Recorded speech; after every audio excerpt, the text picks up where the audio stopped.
Hey, Cleaning Nation. This episode is taken from some coaching calls that Mike did with our clients that we thought would bring tons of value to you.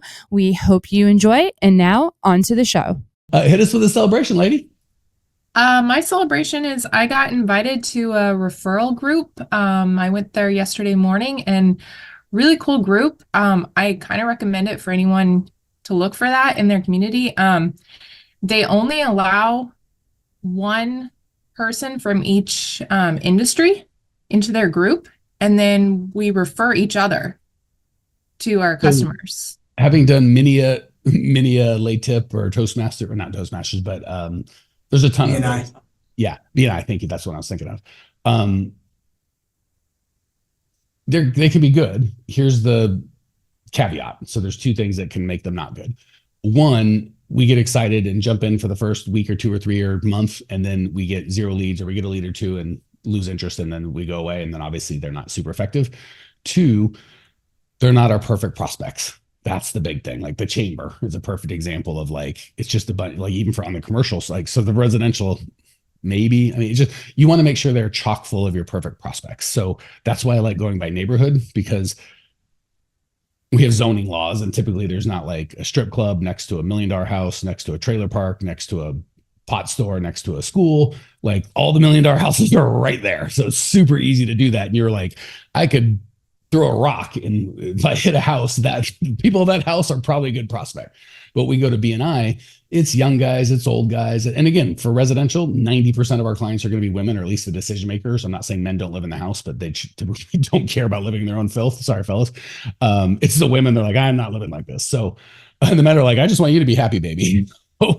BNIs are typically half, give or take half and half, men and women. So now you kind of got to get Marty, who may or may not care, and he cares about his wife, but his wife's not there, and he might give you a referral, but his wife doesn't, like, or it's just, I'll pick on Alina. I don't know. This isn't her situation, I don't think, but she's young and single, and she's in a condo, and she might be rich, but it's, you know what I'm saying? Like, you just got to make sure, one, it's your target market just because they like you and it's fun.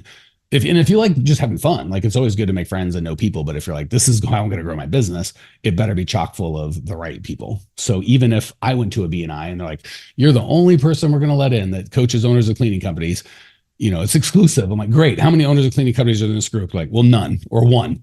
And I'm like, well, I'll just call that dude. Like, I don't really need you to like get in the middle of that. So just make sure that one, let me give it for everybody, not just Deborah. One, make sure it's chock full of your perfect prospects. Don't, just because it's a room full of people that have money and maybe own houses, does not mean they're your perfect prospect. And 2, go all in or don't go in at all. So bless you, Cindy. What most people do is they I see a girl, they join 7 groups and they're really kind of lukewarm on all of them. I have found really, I was in a group called, used to be YEO, it's just now EO, Entrepreneurs Organization. Great group. I think you have to have a couple million in revenue. You got to pay, blah, blah, blah, but it's a great group.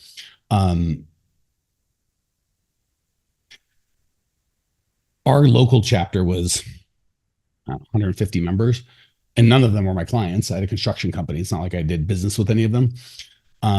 But I was in it for, 5 years. I sat on the board for 2 or 3. When I was on the board, it was like part-time gosh darn job. But I knew a bunch of business owners, and my employees would mock me when they'd be like, hey, we need this. I'm like, oh, I know a guy. They'd always be like, oh, Mike knows a guy, because they got sick and tired of here. Because when they're all business owners in a, small area, how many multi-million-dollar business owners are there in a concentrated area? I might have known 20% of them, which is a gosh darn lot.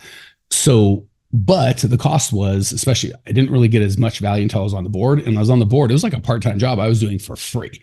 So I liked it because it helped me personally, but I can't draw a straight line to revenue. So if you're going to do BNI, every gosh darn meeting, sit on the board, volunteer for all the grunt work nobody else wants to do. You want to be able to stand up. And I was like, Deborah, like when I was on the board, I'd stand up and introduce people. And I was like, Mike, they knew me and I was a celebrity. I was a hero. And because those relationships were important to me, it was worth I got a positive return on my time and money investment. But if I just was one of the members that never showed up, which is many of them, and nobody knew them, I don't know. I don't know. So if you're going to do it, go all in, and you need to stand up. You're probably too young to watch Cheers, but when Norm would walk in, they go, Norm. Like, if you don't walk up and they don't all go, Deborah, in their minds, obviously I don't say it out loud, then it's probably not worth even doing. Fair? Yeah. And that's for everybody, not just Deborah. That's what those Yeah, are. and this group has a really strict policy that you can only have 2 unexcused absences and then you're booked out. And then yeah, there's only 40 people total. And so when I walked in, I was greeted by every single person But there's a that was difference. there. So again, I go to church, which I love, and that's where I get a lot of my personal relationships. I don't know that I made it. Well, I'm sure at some point I made some money off of some church relationship, but nothing to count or nothing worth it. And so my money ROI is very low. So I go to church and yeah, I know a bunch of people. They know me. I love them. They love me. And it's fantastic. And from a personal standpoint, it's the best ROI I could get. But I would not say this is how I'm growing my business. So everybody being like friendly would be church and they all know you. Very different than the EOS thing where it was a completely different relationship and they all knew me. So there's a difference between being friendly, right, and going and knowing me. They all called me when I needed something and vice versa. If I needed them for anything, I called and those guys had my back. It was so cool because these are people that you could not get into, but you would be like, hey, it's Mike. And they're like, oh yeah, Marty doesn't talk to anyone. I'm like, oh, I'm in EO with him straight through. And I had that same thing. So very different from people being friendly, which is nice. That means it's a good social group like church. But if you're looking for a business group, I want them to be like, this is Deborah. I love her. Everybody that I know knows that Deborah does the cleaning and she's the best. And that's who I want. But if me, and especially if there's only 40 people, you really got to make sure like, what's the numbers? If there's only 17 of them that are perfect prospects, like what's the likelihood you're going to get all 17? Very low. Say you get a third, which would be pretty high. That's 6. So it's like, well, what would I have to do to get 6 clients outside of this versus the time and effort it's going to be here? That said, if you're like, I just like being with these people and I like the relate, like that's why I use the EO entrepreneurs organization. I could draw some sort of positive, I definitely made some money, but if you take the time I made, it was not worth it on that side. Same with the church relationship. It's not a financial thing, but I love those people and that's a big part of my life. So there's nothing wrong or right with church or entrepreneurs organization. But had I said, this is my strategy to grow my business, that would have been a problem. If I said, this is something I enjoy doing and I want to be with those people as a business owner, as a Christian or whatever my identity I'm assuming at that time, totally fine. But if I'm like, I'm going to go to church and know all these people and volunteer a bunch of time and they're going to buy my services, like maybe, but not how I do it. So, but it's not the people in the group who would be buying my services. It would be like, so there's like a carpet cleaner and a window cleaner in the group. So yeah, I've been in many B&I and LaTip and all that crap when I was younger. It's again, same thing. Marty, here, all I'm asking you to do is do the math, right? Like of the people, how many are actually going to refer me? Of those, how many are actually going to buy? And is that a better use of my time than just doing postcards or some other scalable thing? Gotcha. Because it's so easy. I'm not saying it's a bad group. I'm saying it's so easy to get clients. Otherwise, it probably isn't going to be a positive ROI. But if you're like, Mike, you're not listening. I really enjoy hanging out. This is something I like doing. Well, then God bless you. Go do it. And will you probably get some clients? I'm sure you will. But if you're like, is this the best, most effective way to grow my business? I'm like, oh, no, not at all. But if you're like, I like doing it and it's good for me. Well, yeah, like I'm not saying you're going to lose money or it's going to be terrible. I'm just going to say, if you do it right, I'm being in all the meetings, I'm actively referring everyone. And then you got to be careful, right? Because the higher level relationships I build, the less I refer, the more particular I want to refer. Because if I refer Marty and he acts like a knucklehead, now you think of me more poorly. So I don't like you're in the script. Like I would never make a referral to any of you guys. Like all the people that we do, like Megan's probably our best thing. We put her through the paces and she has gotten probably 20, 25 personal, oh my God, she's the best, and not one negative review. That's very different than Megan's in my LaTip thing. And I'm like, hey, you should switch your payroll provider to Megan. Like maybe she's great, maybe she's not. So I get really nervous about the LaTip thing because I'm like, if I do a referral, it's a goddamn referral. And it's like, Deborah, if I'm introducing you, or it's one of these. I've not used Marty. I don't know him. He's in a group of mine. I meet him at the thing. He seems super nice, but I can't vouch. I'm just saying you all should talk. He might be great. He might be terrible, but y'all got to make that decision. That's about the best referral I could give in that situation. Or I'm of low integrity and I'm just like, well, I want Marty to refer me, so I'm going to refer him. So even though I think he's good, I'm going to talk about that all gets super gross. So I'd rather people refer me because they're freaking awesome, right? Like because we get results of like, oh my God, Mike changed my life. Yeah. Like, you can't pay for that. Like, but if you and I were in a LaTip group and you're like, yeah, spend a bunch of money on this coaching. Is he any good? I don't know, but he's in my LaTip group, or he's in my B&I or whichever the name of the group is. or whatever it is. So just, it's fine. Just A, make sure it's a lot of your people.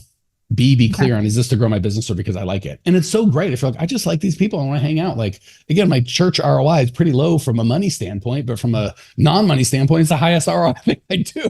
So please don't hear me going, just because it may or may not be the best use of your time and money. If your goal is to grow a company, doesn't mean you're like, well, I have other goals. I like people and I've got other things, and you'll probably still get a positive ROI, just not the biggest ROI of all your options. Is that fair? Yeah. Yeah. And poor Deborah's getting picked on. This is for everybody, because once every 3 months, we need to have the whole referral group conversation. And I typically prefer, if I'm going to do that group, it's Angela's got a mom's group in this for all the moms of this school, in this school districts where all the high dollar houses are, and everybody knows Angela and everyone trusts Angela. I'm going to be Angela's friend and be in her group before I'm going to be to grow my business. Like, if I don't like Angela's people and I love the networking group, I can do that just as my own personal gratification. But if I'm just looking for money, I'm going to find a leader of a group that's like, oh my gosh, these are all my target people.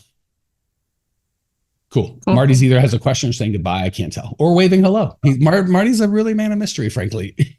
Well, if it's all right, I'd actually like to give my 2 cents worth.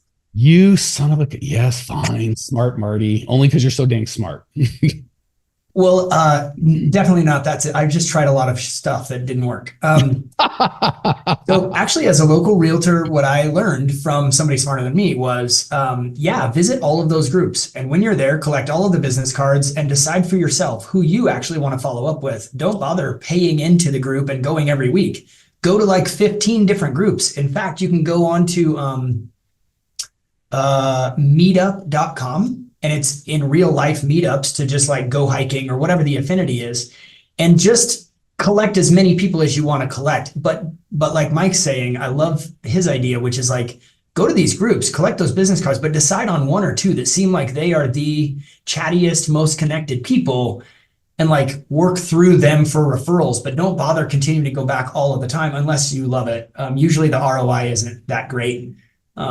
But you're not beholden to only visiting 1. You can visit a zillion of those groups and just find people in your area that are looking to network, and you can network your own and create a coffee meetup or whatever. But pick and choose rather than committing and becoming like a member. You can pick and choose. So yeah, I think Marty and I are saying part of it different, part of it the same. And again, we're both just talking from our experience. So please don't hear me going, I'm right and Marty's wrong. I've just got a different subset of experience. So listen to everybody and take the part that makes sense to you. So the part that I think Marty and I are saying the same is focus, right? Don't just talk to everybody. Find the people that you want to follow up with and follow up with them. So that I would agree with. The part I'd probably divest is, just like we're talking about with Marty's Dream 100, what is the gosh darn time cost of visiting 15 groups? And that's the least fun part of it, right? If I visit one group 15 times, if I date a different girl a year for 15 years, I kind of start over. Like, it's like, oh my gosh. Or if I'm married to my wife for 15 years, that relationship builds and builds and builds. And there's a lot more. So I don't like the first thing because it's the least valuable time I spend, because I don't have any relationships with those people. That's why I say do 15 forever for the whole year and go all in. And I get Marty's point. He's like, but if you go to 15 groups and they don't have 20 people, that's 300. I'm like, I know, but there's so much, like, you can literally just go to the neighborhood and there's 300 people right there. Like, we don't need to, like, there's an easier way to do that. So if it was no neighborhoods and like rich houses, poor houses, everything was just random, then I would be like, well, I guess we got to find leads somehow. But when they gather so nicely and there's groups that already have that, I don't want to go to 15 random groups to pull out the top 5 people of each. I'm just going to go to one group where 90% of those people are already a thing. So it's not like that's a bad strategy. It's just, I'm lazy and I'm like, I want to get the most leverage on my time. Okay. That is enough coaching on Deborah's, from me at least, on Deborah's celebration. Girls just try to celebrate. I'm like, no, you're celebrating wrong. It's a big hug, Deborah. I'm a terrible human being and you're doing great. I just can't stop coaching even when y'all probably like me to shut up. No, I appreciate it. So sorry. The only reason I went so deep on that is everybody at some point is going to have some conversation with themselves about some sort of the chamber, this group or that. And I wanted everyone to have a framework to think it through if they so choose. So that's why I went so deep. Mike Campion here. Do you ever listen to the podcast and go, this is great information, I just wish I could actually get it implemented, and I wish I could get some help? Well, we do that. If you would like either myself or my team's help actually coming up with a plan that's specialized to you and your business, because with these podcasts, obviously we have to be very general and we can only go 20 minutes at a time. If you'd like to jump on a call with myself or my team, go to growmycleaningcompany.com/talk. We'll jump on a call. There's no charge, and we'll help you get some absolute clarity around exactly what to do next and how to do it. The reason we don't charge for these calls is the plan that we come up with, people want help implementing that. If that's the case, we're happy to talk about it. And if it's not, that's okay too. We're happy to just help you come up with a plan. So if you want to translate the information you're learning here into an actual plan that can change your life, give us a ring, growmycleaningcompany.com/talk. Love to either myself or have one of our coaches walk you through and actually personalize the content you get here to where you're at with your business. Talk soon. So my question is, what would be the minimum that you would recommend between an applicant putting in an application and then the interview?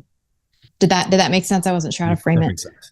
So speed to lead is really important. Whether it's the lead is a lead for a client or a lead for an employee, really important. So let's start with a maximum, because that's far more important, believe it or not. And then I'll come back to the minimum. Yeah. 80% of why we do 2 interviews per week, 70% is, let's say you just have one on Wednesday and everyone that applies Thursday, they don't have another interview till Wednesday. Your sure rate's going to be virtually zero. Actually, until Monday, it's probably going to be virtually zero, because there's only 2 kinds, good and bad. The good are going to have a job by then, right? The good ones, they ain't going a week. If they want a job, they're going to be hired. And there's bad that aren't going to be hired, but they're going to have lost interest and be on to some other stupid thing, and they're not showing up either. So nobody shows. So that's why I love the 2 interviews per week, and you want them as far away as possible, like Monday, Thursday, Tuesday, Friday. So they're no more than 4 days or 2 business days or 3 business days or 4 total days away from another interview, because you want to really, and even then you'll find, like when it is 4 days, the guys that go right after an interview and aren't going to go for 4 days, so the sure rate on them is going to be a lot lower. So speed to lead, really important. If you had to make a mistake and invite everyone to the interview up until literally the interview started, which seems insane, and it would be insane, that would still be better than putting them off to a next interview if you couldn't. So philosophically, I want you to get, if you had to make a mistake on I'm giving them way too little time than way too much time. Too much time will kill you every time. Too little time is, the guy that does show, that dude's in, right? When it's, hey, I click apply at 7 a.m. You're like, come on in at 8, let's go. And I show up, that's going to be, the energy is going to be great. So I would, because you go in the morning, correct? I do. I've experimented like up in Butte. I go a little bit later, just because for practical reasons of getting up there if I've got to clean in Dillon.